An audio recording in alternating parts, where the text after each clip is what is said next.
Hello dear students. आज हम Fermi energy का आगे प्रोसीड नहीं करेंगे। आज हम बीएचयू के कुछ प्रीवियस ईयर क्वेश्चन जो आए हुए हैं उसे हम सॉल्व करते हैं।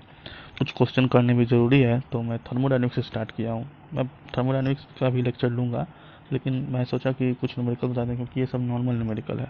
वो न्यूमेरिकल हार्ड वाला न्यूमेरिकल जो एंट्रोपी पर, ये सब 11th-12th का। तो मैं सोचूँ थोड़ा आपको ये सब का ज्ञान दे दूँ, थोड़ा न्यूमेरिकल सॉल्व करके दिखा दो कैसे न्यूमेरिकल सॉल्व करना चाहिए एग्ज़ाम में। तो आज हम स्टार्ट करते हैं क्वेश्चन नंबर 28 जो दिया हुआ है। अगर हम पढ़ते हैं पहले ठीक से, कहीं एग्ज़ाम में जाना चाहिए तो पहले क्वेश्चन को 2-3 बार पढ़ना चाहिए, 2 बार तो कम से कम पढ़ना चाहिए। तो पूछ रहा है the equation of state for an ideal gas is p we is equal to r two. हम लोग सभी लोग जानते हैं कि आइडियल गैस इक्वेशन होता है P V is equal to N R t. हम लोग सभी लोग जानते हैं कि p we is equal to N R T होता है। और इसमें पूछ रहा है कि वॉल्यूम एक्सपेंसिविटी। तो वॉल्यूम एक्सपेंशन का जो अगर मैं इक्वेशन लिखूँ, पहले मैं अच्छा से इक्वेशन लिख देता हूँ, फिर मैं समझा दूंगा। सारा चीज़ मैं समझा देता हूँ पहले। एक मिनट। वॉल्यूम वॉल्यूम एक्सपेंशन, हाँ।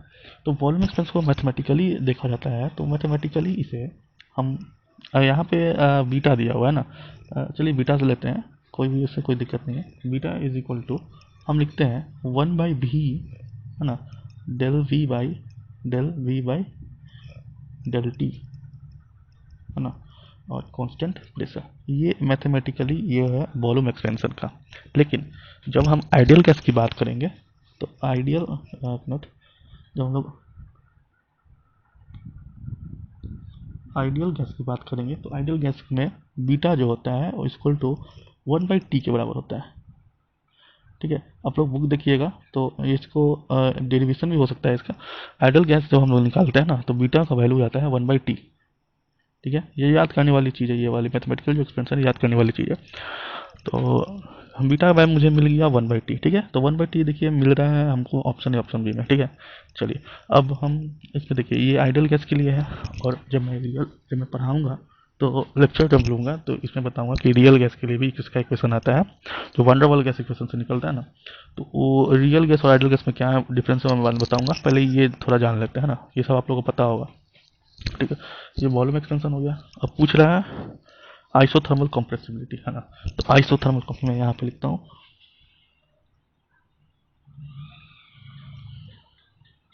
Isothermal compressibility.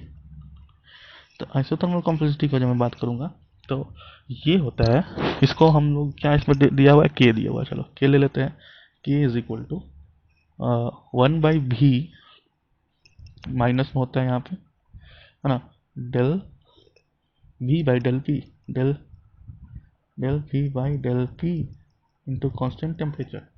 ठीक है, आइसोथर्मल कंप्रेसिबिलिटी है, वहीं से पता चल जा रहा है कि ये इसमें क्या कांस्टेंट होगा, टेम्परेचर कांस्टेंट होगा। और ये जो टर्म्स रहता है ना del we by del p, ये कि मैंने कैसे लिखा, ये मैं आपको जब मैक्सवेल इक्वेशन पढ़ाऊंगा तो वहाँ बताऊंगा ये कैसे आता है। ठीक है, चलिए अब इसमें हम आइडियल गैस की जब बात करूँगा, इसमें अगर आइडियल गैस की बात करो तो आइडियल गैस की बात करो तो ये होता है के इज इक्वल टू 1/p के, है ना।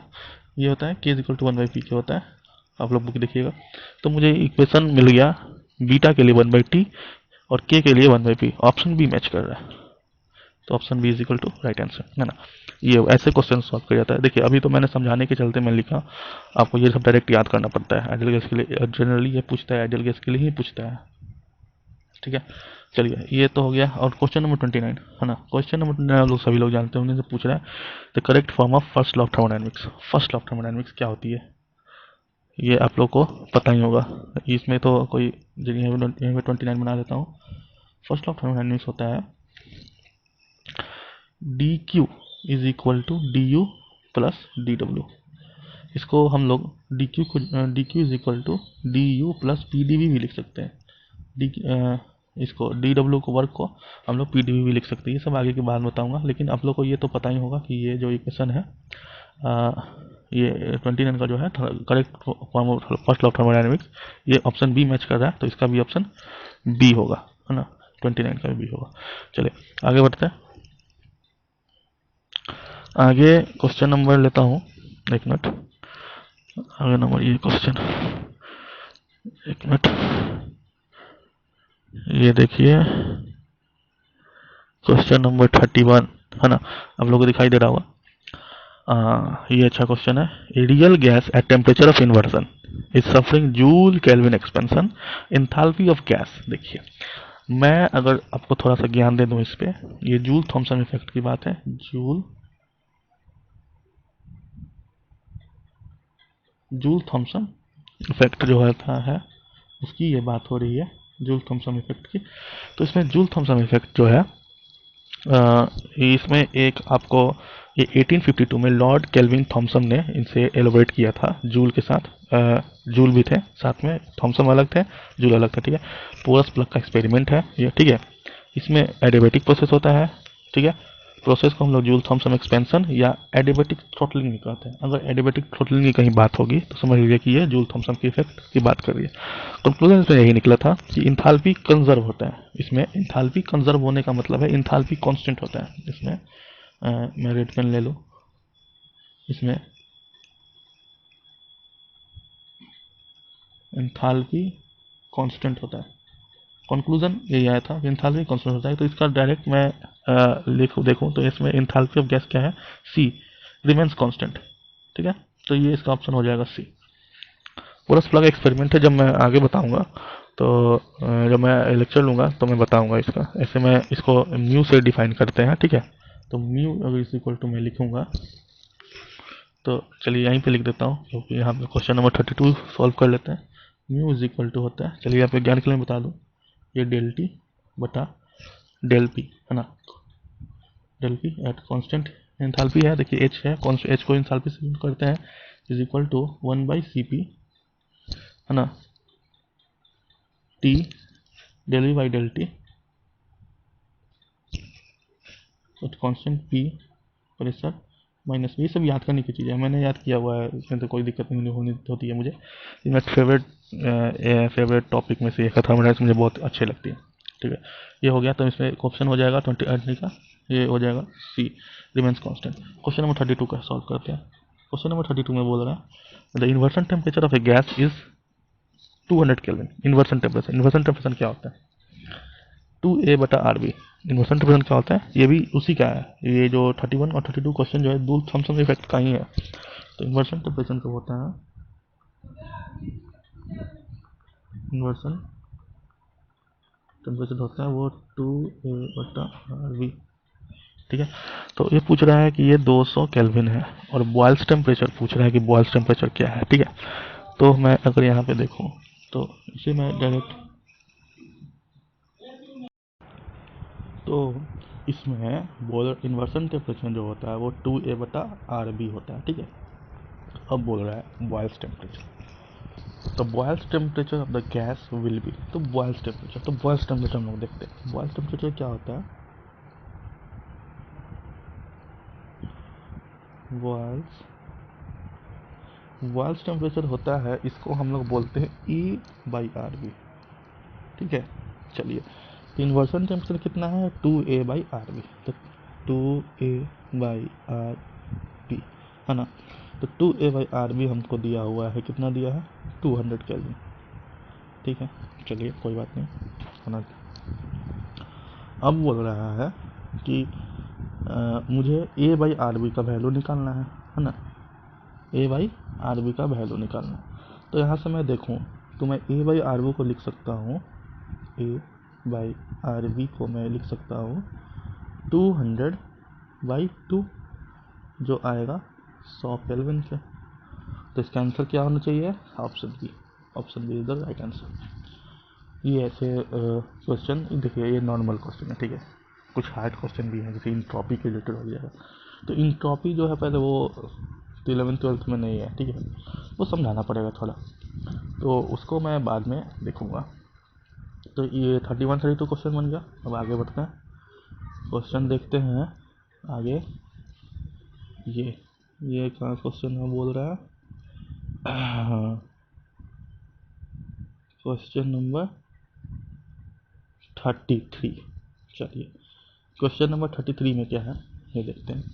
क्वेश्चन नंबर 33 में बोल रहा है कि if pressure on an ice block is increased, it's melting point. चलिए, मेल्टिंग पॉइंट जो है ये एक, जैसे कि ये बोल रहा है तो ये कौन सा, पहले ही मैं इसमें क्वेश्चन मैं पढ़ा 33, तो इसमें मैंने देखा कि ये क्वेश्चन बोल रहा है मेल्टिंग प्रोसेस है ना, मेल्टिंग पॉइंट पूछ रहा है ना, तो ये मेल्ट कर रहा है ना, आइस ब्लॉक मेल्ट मेल्ट करेगा तो उसका मेल्टिंग पॉइंट होता है ना।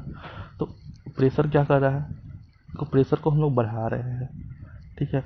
और जो मेल्टिंग पॉइंट इसमें ये हो रहा है तो इसमें ये आइसोथर्मल चेंज बोला जाएगा, इसमें हम लोग बोलेंगे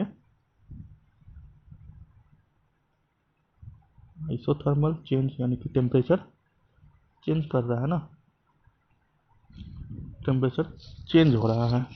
तो अगर मैं टेम्परेचर नहीं, आइसोथर्मल चेंज है, इसमें टेम्परेचर कांस्टेंट है।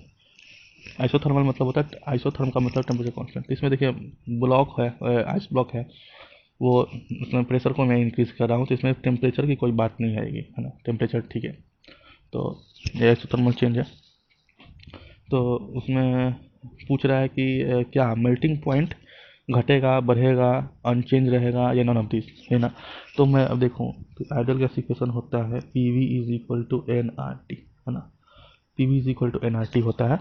तो उसमें देखिए कि प्रेशर जो है, अगर मैं एन आर टी ये तीनों कांस्टेंट है तो पी इज इक्वल टू मैं लिख सकता हूँ 1/v, या P is proportional to 1/v, है ना। तो इसमें अगर मैं प्रेशर को बढ़ाऊंगा, सॉरी, अगर मैं प्रेशर को बढ़ाऊंगा तो वॉल्यूम घटेगा, वॉल्यूम घटेगा, यही बात है। यहाँ पे बात हो रही है इसी चीज़ की। मेल्टिंग पॉइंट होगा तो जरूर जाहिर सी बात है कि आइस का जो वॉल्यूम है वो घट जाएगा। तो ये इसका आंसर क्या होगा, option B is the right answer, decrease. चलिए, अब क्वेश्चन नंबर 34 पे देखते हैं। ये तो इजी क्वेश्चन है एकदम, बिल्कुल इजी क्वेश्चन है, सारे इजी क्वेश्चन है। क्वेश्चन नंबर 34 में बोल रहा है कि in the temperature entropy, temperature और इंट्रॉपी का डायग्राम, ठीक है। थोड़ा कोई दिक्कत नहीं होगी, मैं बता देता हूँ। इंट्रॉपी में हीट कांस्टेंट होता है, ठीक है, हीट कांस्टेंट होता है। लेकिन अभी देखिए इस क्वेश्चन क्या कर रहा है, part A B of the cycle A B C D correspond, A B, ठीक है। चलिए, उसमें कोई दिक्कत वाली बात नहीं है, इसमें मैं इसी जान से क्वेश्चन लिया हूँ, यही जान के, इसमें इंट्रॉपी का कोई रोल नहीं है यहाँ पे, ठीक है। चलिए, क्वेश्चन अगर मैं देखता हूँ तो ये मैं एक कर्व बना लूँ, ठीक है। ये टेम्परेचर का है और ये इंट्रॉपी को एस से डिनोट करते हैं, तो ये टेम्परेचर का इंट्रॉपी का है, ठीक है। इसमें ये पूछ रहा है, ये ब्लॉक है, ये ए है, ये बी है, ये सी है, ये डी है। तो बोल रहा ऐसे ये क्लॉकवाइज घूम रहा है, ठीक है। बोल रहा है ए बी, तो ए बी में आप देखिए कि यहाँ पे देखिए ये जो टेम्परेचर का लाइन है ये कांस्टेंट है, ठीक है। तो टेम्परेचर कांस्टेंट किस में होता है, आइसोथर्मल में, तो इसका option A is the right answer. इसलिए मैं बोल रहा था इसमें टेम्परेचर का कोई इंटरव्यू का कोई रोल नहीं है, ठीक है। ये हो गया क्वेश्चन नंबर 34। अब आगे बढ़ते हैं।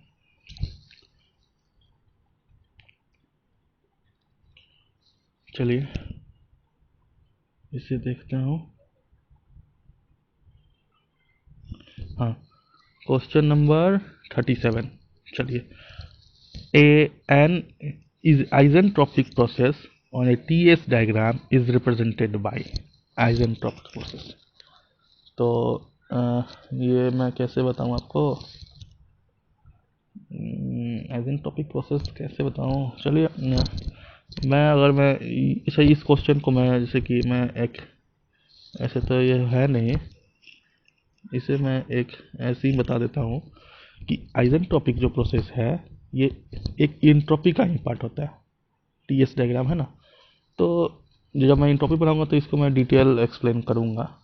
तो अभी मैं बता दूँ कि ये आइजेंट्रोपिक प्रोसेस जो है ना, इसका जो ग्राफ जो होता है,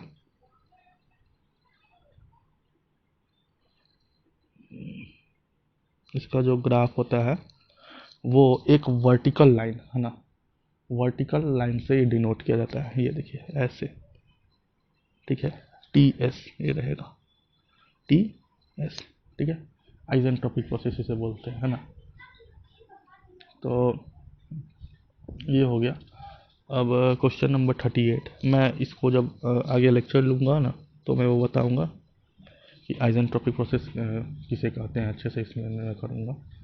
ठीक है, ये इंट्रोपी का ही पार्ट है, जहाँ तक मुझे याद है ये इंट्रोपी का ही पार्ट है। इंट्रोपी में ही आते हैं आइसेंट्रोपिक प्रोसेस, फिर तो ये सब है। चलिए अब क्वेश्चन नंबर 38 देखते हैं। Work done in a thermodynamic process from A to B as represented by an isotherm on a TS indicator diagram shown in figure. चलिए मैं फिगर पहले बना लूँ, फिगर बना लेता हूँ। एक मिनट, सॉरी।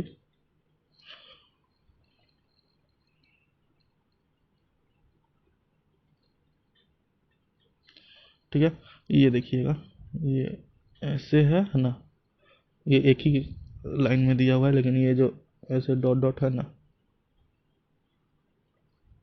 ये है S1, ये S2 है ना, और ये A है, ये B है, ऐसे जा रहा है। ये टेम्परेचर है, ये एंट्रोपी का है। ठीक है, टेम्परेचर, ये एंट्रोपी। अब बोल रहा है कि वर्क डन पूछ रहा है प्रोसेस A से B में। तो देखिए कुछ बड़ी बात नहीं है इसमें। जब A से B में जाएगी, ये TS इंडिकेटर डायग्राम है, PV इंडिकेटर डायग्राम नहीं है। ये पहले इसमें कंफ्यूज ना होना, क्योंकि एंट्रोपी का पार्ट में मुझे ये क्वेश्चन नहीं लेना चाहिए था। कोई बात नहीं, मैं समझा दूँ कि देखिए टेम्परेचर इसमें कांस्टेंट और वर्क डन पूछ रहा है। ठीक है, टेम्परेचर इसमें कांस्टेंट, ये भी प्रोसेस में टेम्परेचर T जो है वो कांस्टेंट है। ठीक है, लेकिन एक मैं बात बता दूँ आपको, इसमें अगर सिर्फ ये PV डायग्राम होता और टेम्परेचर कांस्टेंट होता और पूछता वर्क डन, तो क्या मैं लिख सकता हूँ nRT ln V2/V1। लेकिन ये यहाँ पे देखिए S और T की बात है, ये एंट्रोपी की रिलेटेड बात हो रही है, तो जाहिर सी बात है यहाँ पे हीट की बात आएगी। किसी की बात आएगी? हीट की बात आएगी। इसमें यहाँ पे हीट की ही बात आएगी। तो जब मैं हीट की बात लूँगा, अरे सॉरी, यहाँ पे आइसोथर्मल टेम्परेचर कांस्टेंट है ना, टेम्परेचर कांस्टेंट। तो जब ये हीट की बात आएगी तो यहाँ पे क्यू जो होता है वो हीट से रिप्रेजेंट करा जाता है। इसलिए मैं बोला ये एंट्रोपी डायग्राम है ना, तो वो समझ में नहीं आएगा अभी, मैं क्लास लूँगा, लेकिन आप जो पढ़े होंगे शायद वो समझ जाए। तो इसमें जो होता है टी जो होता है, ये S2 और S1 जो टी जो होता है, तो मैं डायरेक्ट में यहाँ पे टेम्परेचर T कांस्टेंट है और वर्क डन ऐसे ही दिखा जाता है। इसमें लिखा जाता है ये देखिए TS2 माइनस S1, ये ऐसे यहाँ पे ये दूसरा फार्मूला यहाँ पे यूज होता है। एंट्रोपी की बात की गई थी ना, S2 माइनस S1। अगर यहाँ पे P भी रहता, ठीक है, और P और V, जैसे मैंने ये इंडिकेटर डायग्राम है, ये P रहता और V रहता, और यहाँ से पूछता वर्क डन निकालने के लिए टेम्परेचर, और यहाँ पे मान लीजिए ये TV ही डायग्राम रहता, टेम्परेचर कांस्टेंट है, तो वर्क डन में आइसोथर्मल होता, तो वर्क डन इसमें निकलता nRT ln V2/V1। वॉल्यूम यहाँ से वॉल्यूम कितना जा रहा है और यहाँ से वॉल्यूम कितना जा रहा है, लेकिन ये एंट्रोपी की बात है तो यहाँ पे हीट की बात आएगी। तो इस टाइम इस फार्मूला ये होता है कि T जो होता है और जितना एंट्रोपी चेंज हुआ है, जैसे कि डेल्टा T जो होता है, चाहे MS डेल्टा T जब हम लिखते हैं MS डेल्टा T, तो यही है मास और S और डेल्टा T टेम्परेचर में कितना चेंज है ना। तो उसी तरह यहाँ पे एंट्रोपी की बात आती है, तो ML हो जाएगा, लेटेंट हीट हो गया। तो ठीक है, तो इसमें ऐसे वर्क डन ये होता है T और जितना T इंटू में और जितना एंट्रोपी चेंज हुआ, तो S2 माइनस S1 ये हो गया। ठीक, ये हो गया। अब क्वेश्चन नंबर 38 हो गया, आगे बढ़ते हैं। आगे है क्या क्वेश्चन, देख लो, एक लास्ट है। चलिए ये क्वेश्चन थोड़ा बड़ा कर लो। चलिए मैं जल्दी जल्दी बता दूँ इसको। 42 देखिए, 42 में मैंने क्वेश्चन पढ़ते ही टिक लगा देना है, कोई बड़ा बात नहीं है। इफ़ H इज इंथैल्पी, ठीक है, then change in enthalpy between an initial and final state of a system during a thermodynamic process HF minus HI is equal to Q corresponds to। तो मैंने बताया, ये बात मैंने बताई थी कि थ्रॉटलिंग प्रोसेस की बात यहाँ पे हो रही है, यहाँ पे इंथाल्पी की बात हो रही है। इंथाल्पी हमेशा कहाँ आती है, तो जूल थॉमसन इफेक्ट में इंथाल्पी आती है, समझे। ये क्वेश्चन नंबर 42 है। तो जूल थॉमसन इफेक्ट की यहाँ पे बात आती है। जूल थॉमसन इफेक्ट जो है यहाँ पे इंथाल्पी की कॉन्सेप्ट समझते, इसमें देखिए हीट जो है वो H F minus H Q की बात होगी, है ना। तो ये कौन सा प्रोसेस होगा, कौन सा ये प्रोसेस होना चाहिए बताइए। थ्रॉटलिंग प्रोसेस होगा, रिवर्सिबल प्रोसेस होगा, या आइसोबारिक होगा, या फिर एडियाबेटिक प्रोसेस होगा। आप लोग यहाँ पे कंफ्यूज होंगे कि थ्रॉटलिंग प्रोसेस, है ना। यहाँ पे थ्रॉटलिंग प्रोसेस राइट आंसर होना चाहिए।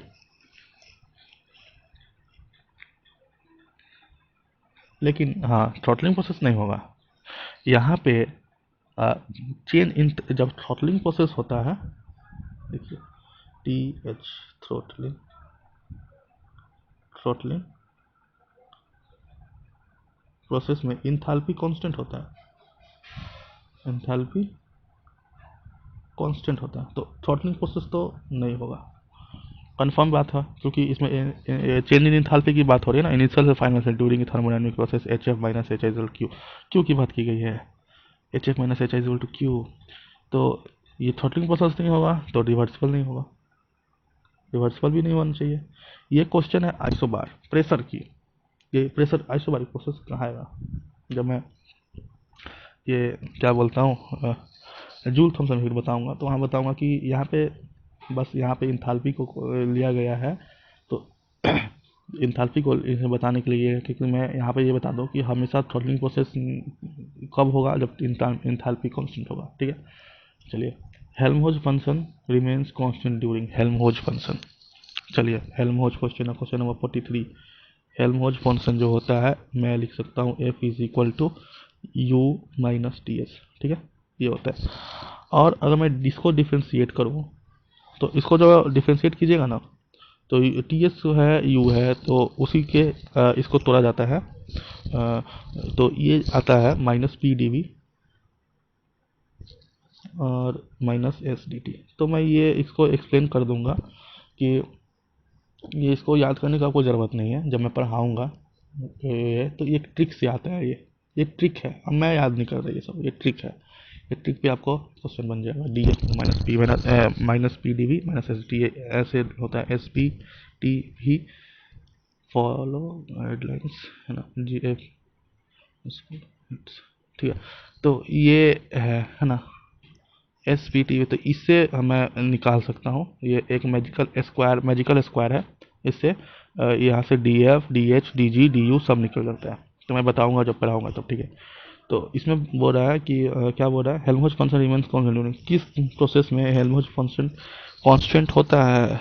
तो देखिए यहाँ पे भी है और यहाँ पे टी है, तो बताइए भी मतलब वॉल्यूम, वॉल्यूम है, तो आइसोकोरिक टेम्परेचर टी है, तो क्या आइसोथर्मल। तो यहाँ पे question option C is the right answer, reversible isothermal and isobaric process, ठीक है। चलिए, ये हो गया, ये समझने वाली बात है, कोई बड़ा बात नहीं है इसमें, ठीक है।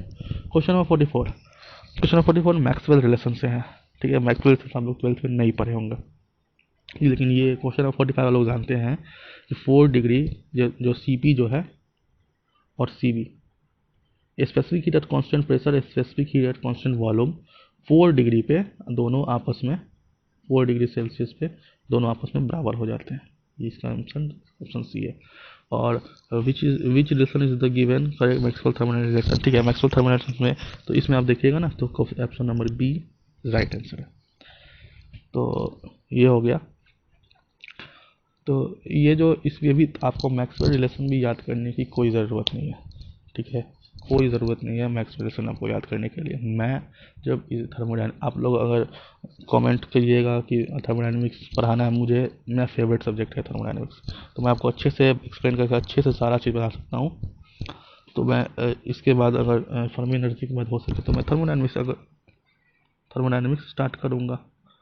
अगर आपको कोई बुक लेना है थर्मोडायनामिक्स की, तो गर्ग गर्ग बंसल बंसल घोष, गर्ग बंसल घोष, गर्ग बंसल घोष की बुक आप ले सकते हैं।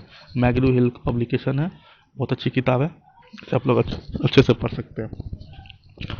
तो आज के लेक्चर यहीं पे ख़त्म करते हैं। मैंने उम्मीद है कि मैं सारा क्वेश्चन एक्सप्लेन किया है अच्छे तरीके से, आप लोगों को समझ में आया होगा।